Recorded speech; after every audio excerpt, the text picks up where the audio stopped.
There are several dozen novelty cards in my collection. I've shown a few, but here's another 20 or more extraordinary decks of cards or individual cards which just have zany ideas behind them. This, for instance, is quite a thick deck. It came out in the 1970s, I think it was. It's called a sextet deck. It has 2 extra suits in it: clubs, diamonds, hearts, spades, wheels and rackets. There's an ordinary queen, but now we come to the 7 of wheels. Extraordinary idea. 4, and there's a 3 of rackets. They're trying to show 2 20th century phenomenon, which is rackets for sport and wheels for travel, I suppose. The other ones were supposed to be clubs for war and diamonds for wealth, hearts for love and spades for work. But anyway, and you can play bridge and all sorts of things with a deck of cards with no less than 52, 60, 76 cards in it. Extraordinary idea. There are many, many different shapes of cards. I've shown some, but here's a wonderful teardrop shape, which I think is delightful. When you make a little meld like this, held up very nicely like that, and it's very easy to read all the cards, and of course at the back are completely anonymous. You can't read anything there, but they read very, very well, and if you've got slightly clumsy hands, they'll hold very well. The French company were extolling their virtues. And I haven't got decks of cards for these ones, but here's some extraordinary cards. This one is a round one, but with a little square hole in it, and it's made by the Chinese, of course, which is exactly what their coins look like. The old coins used to look like this. And there's a fan deck like that. I haven't got the rest of the deck, but nice idea. And another type of fan with a curve at the bottom. That's a nice idea too. So decks of cards, frankly, could be any shape you like, but there are 1 or 2 which are really very attractive, and these ones, I think, are amongst them.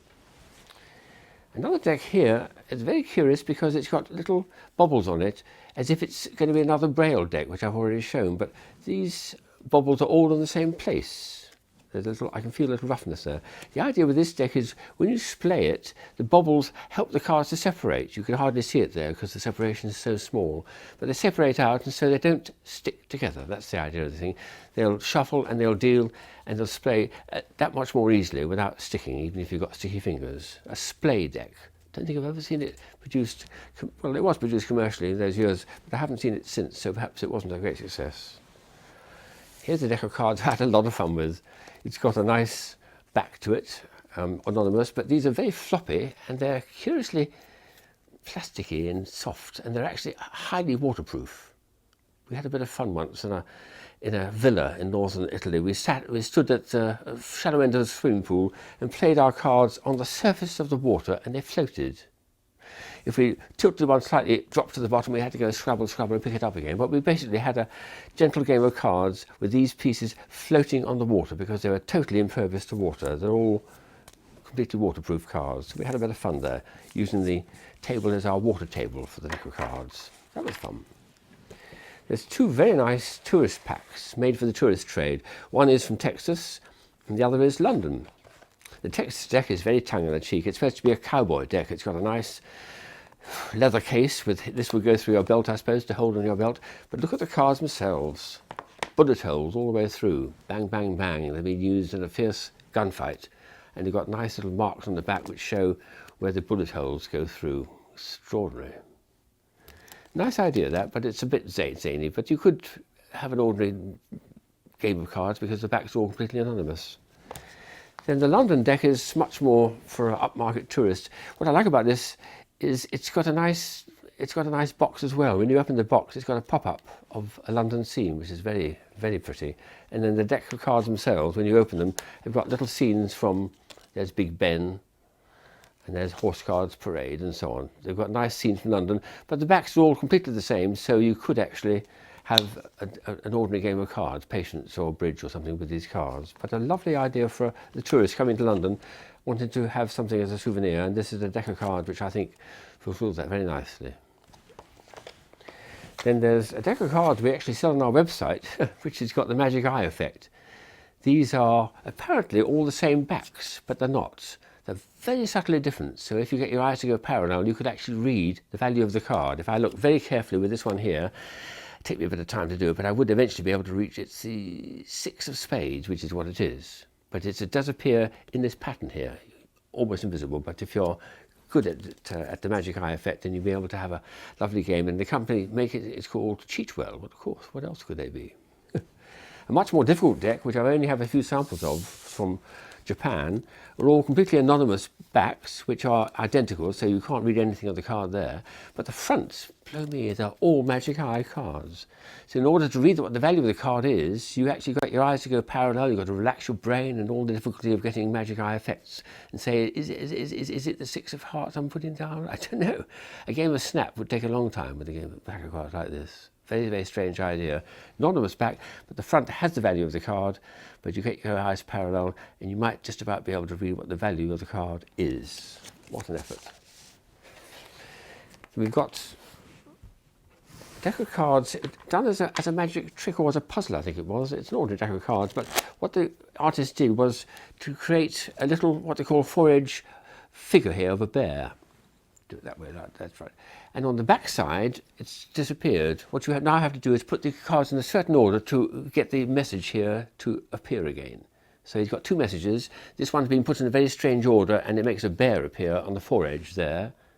On this side, it's now become anonymous, but with a bit of effort and trying to work out what his pattern was, you'll be able to get a picture here as well. Very strange idea. Apart from that, they're quite normal cards. And a friend of mine has done a lovely idea with a deck of cards using it as a kind of flick book.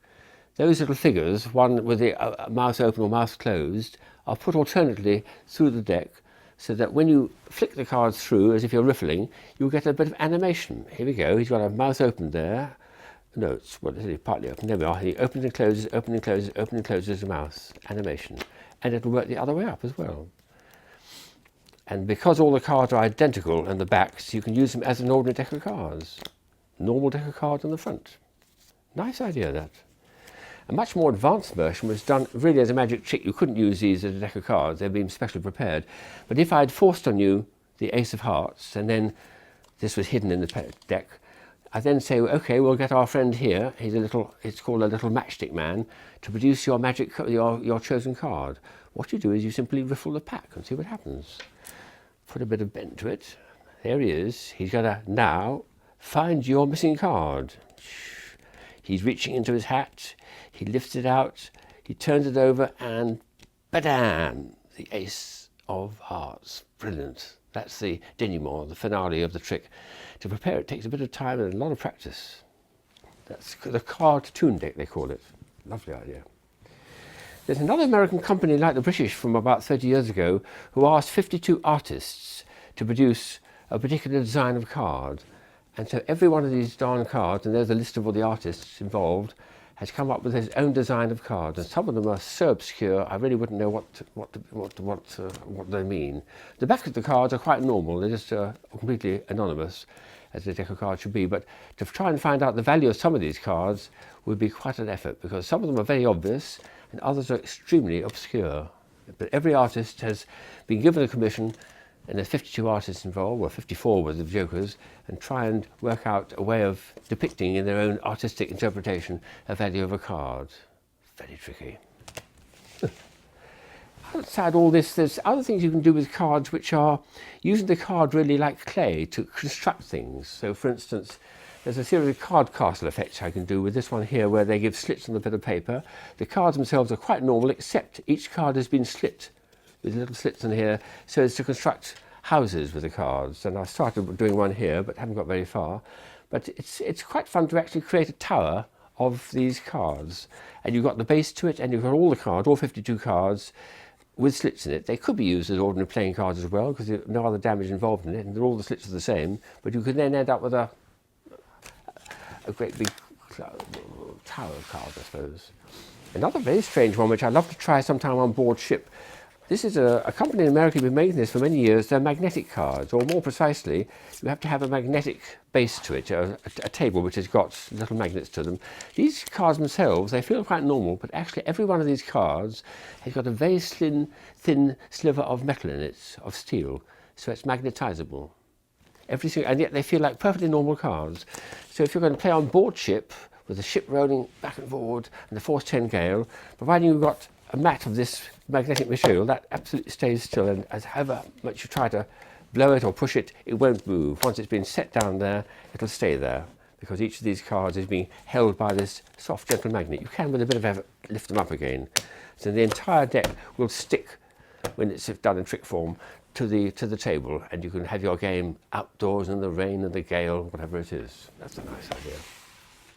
So constructional cards then, there's one or two magicians who come up with ideas which you simply get the cards and twist them and make them into little boxes, which is rather nice. The thing is, a playing card has got quite a nice texture to it and quite a lot of stiffness. So if you start having cards and making little constructions, some of them are very rigid and can be made into extraordinary shapes. This is one of my favourite shapes, where you have to have a 7x4, fold it in a certain way, and you get this wonderful geometrical shape when you flip the things together. A very old one, which came from my childhood, was getting 3 cards to fit orthogonally, X, Y and Z axis, so little slits. And that was something I picked up in the 1950s. But much more recently, a Japanese genius had produced a plan for making cards where you have 2x2x2 or upwards. And this one took me many hours to make. They're simple little slots, but to construct it was extraordinarily hard. I just don't have a good enough three-dimensional mind.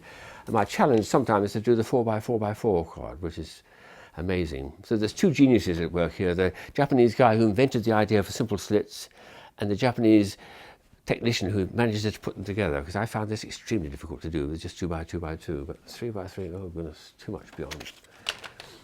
Another thing you can do with cards, which a lot of magicians love, is to slit them and then construct these extraordinary, almost impossible looking objects to them. And Ian Rowland is one of the protagonists in this. He's produced a wonderful set of these. Each of them is an ordinary card. It can be taken out and then examined, but they've been split and then folded in a very, very subtle way to make them look as if they're quite impossible. Now, he makes a clear demarcation, this guy, between ones that he's genuinely slit and then he hasn't actually cut through the card, but he also does cards, and I don't know which is which of this set of cards, where he does actually cut them very subtly and then rejoins them so cleverly you wouldn't see it. But he's done some amazing efforts with his card work, and I think he's even gone to this extent here of having this is a photocopy of some cards, and then to it he's attached another card, a playing card onto it. And how he's done it, and I can't see where the joins are, I just do not know. He even did one for my business card I had at the time, Tim's Thousand Toys, and here was a card attached to it. Apparently absolutely solid. There's no joins there that I can see. And he must have a join somewhere, but I don't know he's done it. He's a very, very clever devil. And to finish with, I've got 2 more silly bits of nonsense. One is, you can always have an edible card. These came from a French cafe, I think it was, about 30 years ago. They're made of nougat.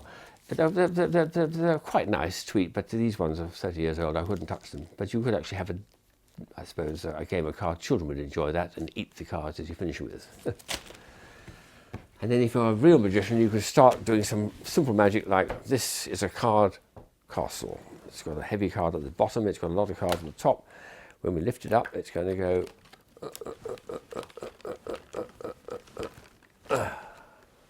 zam.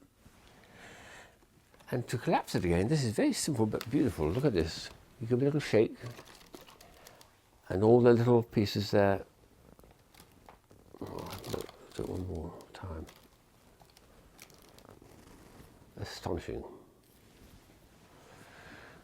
What I've missed out, which I'm going to just reintroduce, is this one here, which is, it's called Contravision.